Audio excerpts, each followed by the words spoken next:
Bonjour à tous, j'espère que vous allez bien, vous êtes sur les plaisirs sucrés d'Antoine.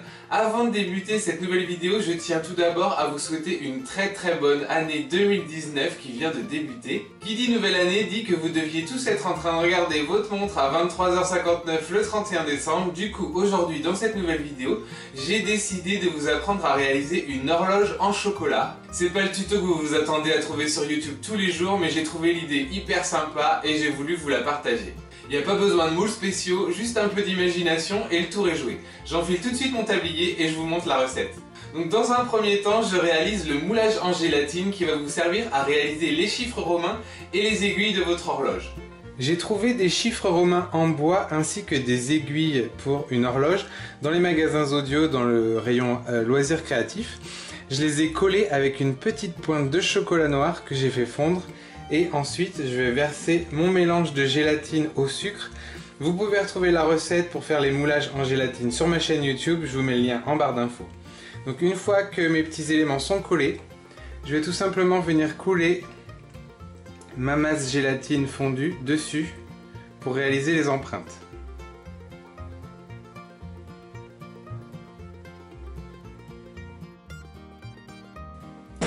S'il y a quelques bulles d'air, il faut venir les percer avec un cure-dent. Si ça marche pas avec le cure-dent, on peut essayer avec le chalumeau.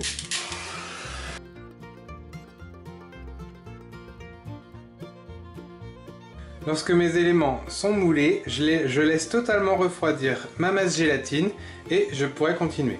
Lorsque ça a bien refroidi, j'ai découpé l'excédent que j'ai refait fondre dans ma casserole à feu doux et je vais reverser pour qu'il y ait une deuxième couche par-dessus. Et je coule l'excédent à côté. Je laisse de nouveau refroidir complètement. Quand tout est bien froid, je vais découper autour, donc en laissant bien 2 cm. Je vais garder l'excédent par contre.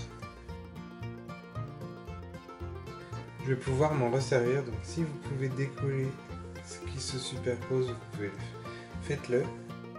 Et à l'intérieur de ce que vous venez de décoller, je vais emporte-piécer les engrenages. Donc je vais tout simplement me servir d'emporte-pièce en forme de fleur. Donc c'est pour ça que je récupère l'excédent. Et je vais découper la gélatine par une simple pression. Je vais faire différentes tailles.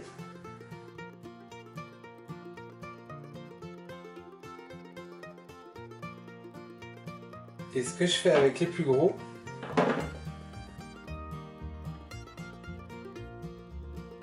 je vais venir inciser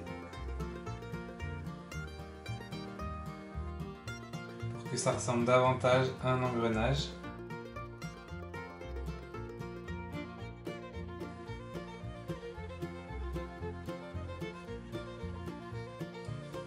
Lorsque mes engrenages sont détaillés, je vais décoller cette partie avec les chiffres romains. Délicatement, je vais la reposer et je vais enlever mes chiffres.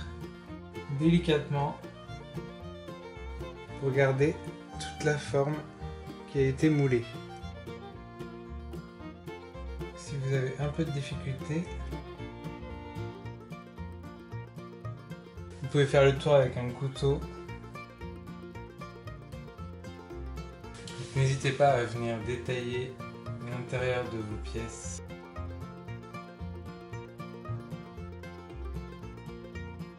Lorsque tout est enlevé, c'est un peu fastidieux, mais il ne me reste plus qu'à tempérer du chocolat et couler dans chaque empreinte pour faire mes engrenages, mes chiffres romains et mes aiguilles. J'ai disposé mes petits moules en gélatine sur une feuille de papier guitare, comme ça je vais couler mon chocolat directement dessus. Donc j'ai tempéré du chocolat noir, donc tout simplement vous pouvez retrouver un tuto dans le début de ma chaîne YouTube où je vous montre comment tempérer du chocolat noir. J'ai réalisé un cornet, mais vous pouvez très bien prendre une poche à douille. Donc j'en verse dans mon cornet.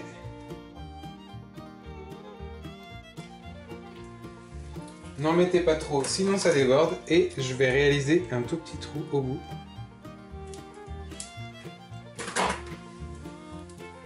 Et ensuite je vais venir écrire à l'intérieur du moule en essayant d'épouser la forme au maximum. Donc je commence par les faire rangée après rangée et ensuite je fais le reste.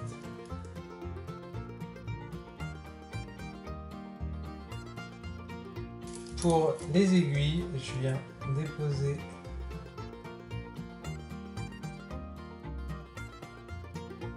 je viens refaire tout le tour de mon aiguille.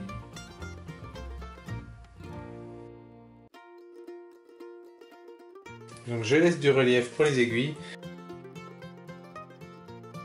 Pour les grosses étoiles, je peux y aller directement avec ma cuillère.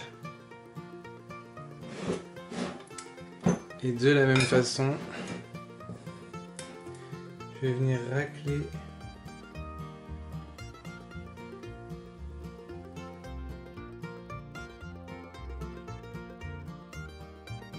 Lorsque tout est fait, je vais pouvoir couler le reste sur ma feuille de papier guitare pour me permettre de réaliser un disque de 16 cm de diamètre. Donc à l'aide de ma palette, je viens étaler mon chocolat en essayant de faire une couche assez fine. Et je dois pour terminer couler du chocolat dans une douille. Je tapote pour essayer d'avoir une surface plane. Avant que mon chocolat ne cristallise totalement, je vais emporte-piécer mon cercle en chocolat de 16 cm de diamètre et je vais le recouvrir d'un truc assez lourd, donc un livre, pour qu'il conserve une forme bien plate. Et je laisse cristalliser. Lorsque mon chocolat a bien cristallisé, je vais pouvoir commencer à décoller mes petits chiffres de leur moule. Donc le 1,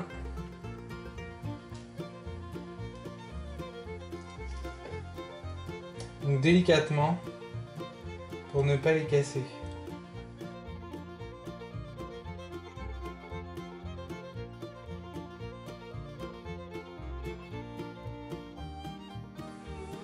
Pour les aiguilles, je viens décoller, donc ça j'en ai plus besoin.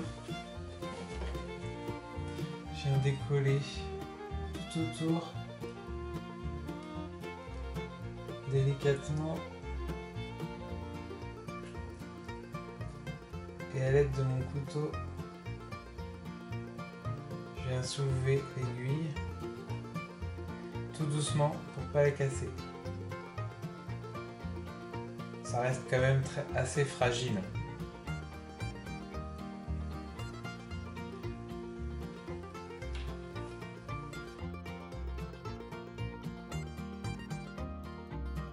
Donc je vais également décoller mon cercle. Donc très délicatement.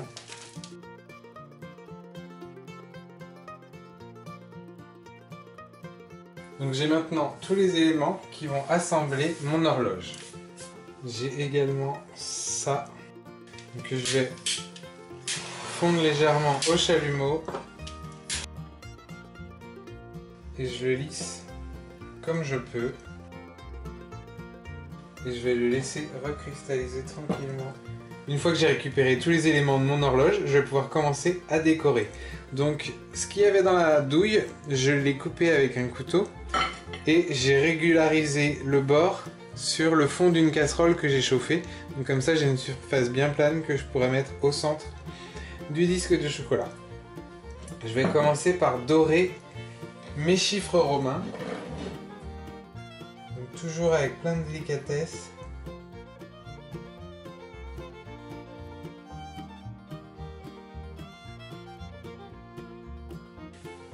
Lorsque mes chiffres romains et mes aiguilles sont faits, je vais m'attaquer aux engrenages. Donc, comme vous pouvez le voir, j'ai réalisé des petits trous à l'aide de mon thermomètre de cuisson et d'une douille que j'ai chauffée pour leur donner une apparence un peu plus réaliste. Donc je les mets tous à part et je vais les vaporiser avec du spray nacré cuivré. Donc disponible chez Audio. Je fais ça au-dessus de mon évier pour pas trop salir. Une fois que mes engrenages sont cuivrés, je vais pouvoir commencer à assembler mon horloge. Pour l'assemblage, j'ai de nouveau besoin de tempérer du chocolat noir que je mets soit dans un cornet que vous faites à l'aide de papier sulfurisé si vous savez les faire, ou alors dans une poche à douille. J'ai dessiné le motif que je souhaitais donner à mes engrenages. Du coup, mon chocolat est tempéré. Je vais couper légèrement le bout de ma poche à douille et je vais venir déposer un point de chocolat au niveau du contact entre mes engrenages.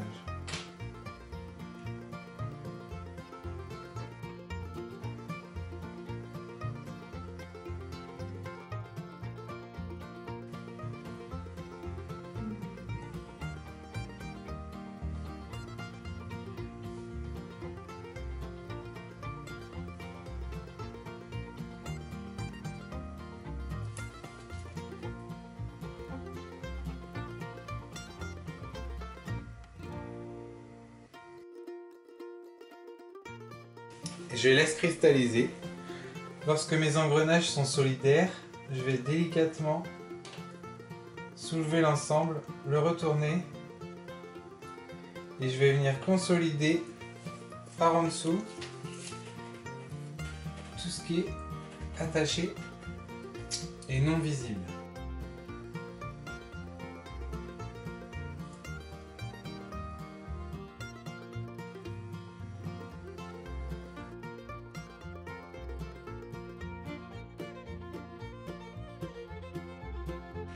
Et je laisse de nouveau cristalliser pour avoir un truc bien solide pour pas que ça casse.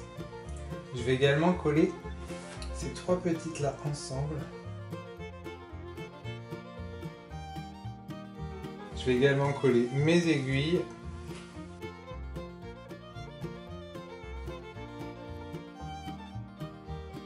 Et là je recouvre le centre avec une pistole de chocolat blanc sur lequel j'ai mis de la poudre d'or.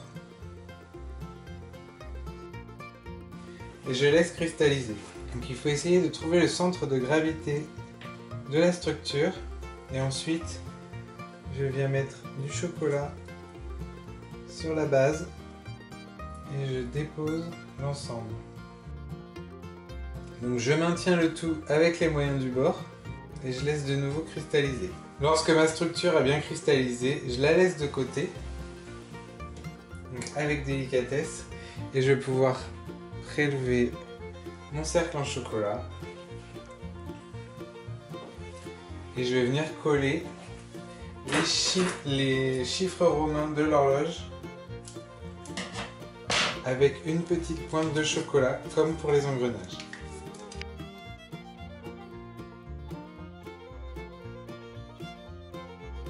Je colle d'abord le nord, le sud, l'est et l'ouest.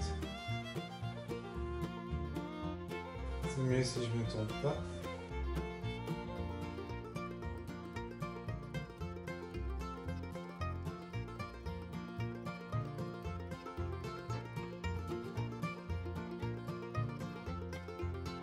Ce nouveau tuto sur l'horloge en chocolat est maintenant terminé. J'espère que ça vous a plu et que vous avez appris de nouvelles techniques, notamment le moulage avec les petits chiffres romains ou les aiguilles. C'est une réalisation qui n'est pas très compliquée à faire mais qui nécessite un peu de temps avec un budget très réduit car c'est vous qui réalisez le moule en gélatine. Vous pouvez conserver cette horloge assez longtemps, il vous suffit de la placer dans une boîte hermétique à l'abri de la chaleur évidemment. Si vous avez aimé cette nouvelle vidéo, n'hésitez pas à la liker, à la partager autour de vous, à me laisser des commentaires et à continuer à vous abonner à ma chaîne. Je vous attends également sur mon Facebook et mon Instagram, je vous mets les liens en barre d'infos et je vous dis à très bientôt pour une nouvelle recette. Ciao!